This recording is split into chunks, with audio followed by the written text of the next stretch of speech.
2022 के स्वागत की तैयारी में जुटे हैं, लेकिन उत्साह और उमंग के साथ ही ये समय सचेत रहने का भी है। आज दुनिया के कई देशों में कोरोना के नए वेरिएंट ओमिक्रॉन की वजह से संक्रमण बढ़ रहा है। भारत में भी कई लोगों के ओमिक्रॉन से संक्रमित होने का पता चला है। मैं आप सभी से आग्रह करूंगा कि पैनिक न करें। हां, सावधान रहें, सतर्क रहें, मास्क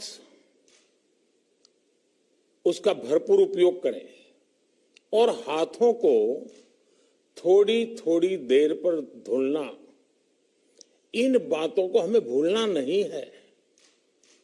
आज जब वायरस म्यूटेट हो रहा है तो हमारी चुनौतियों का सामना करने की ताकत और आत्मविश्वास भी मल्टीप्लाई हो रहा है।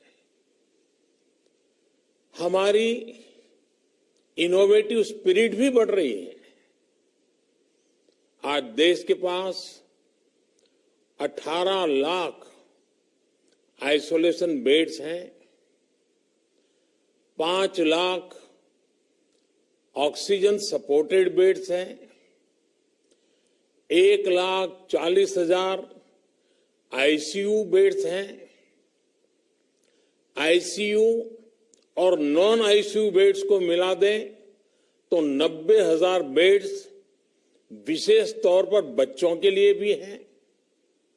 आज देश में 3,000 से ज्यादा पीएसए ऑक्सीजन प्लांट्स काम कर रहे हैं।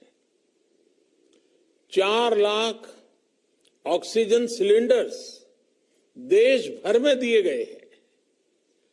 राज्यों को जरूरी दवाओं की बफर डोज तैयार करने में सहायता की जा रही है।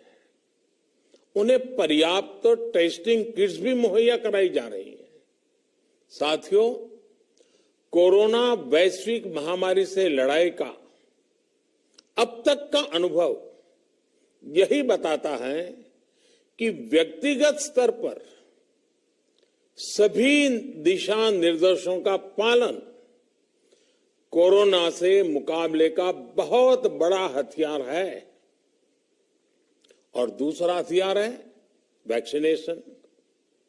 हमारे देश ने भी इस बीमारी की गंभीरता को समझते हुए बहुत पहले वैक्सीन निर्माण पर मिशन मोड में काम करना शुरू कर दिया था। वैक्सीन पर रिसर्च के साथ साथ ही approval processes, supply chain, distribution, training, IT support system, certification पर भी हमने निरंतर काम किया। इन तैयारियों का ही नतीजा था कि भारत ने इस साल 16 जनवरी से अपने नागरिकों को वैक्सीन देना शुरू कर दिया था। ये देश के सभी नागरिकों का सामूहिक प्रयास और सामूहिक इच्छा शक्ति है कि आज भारत 141 करोड़ वैक्सीन डोज के अभूतपूर्व और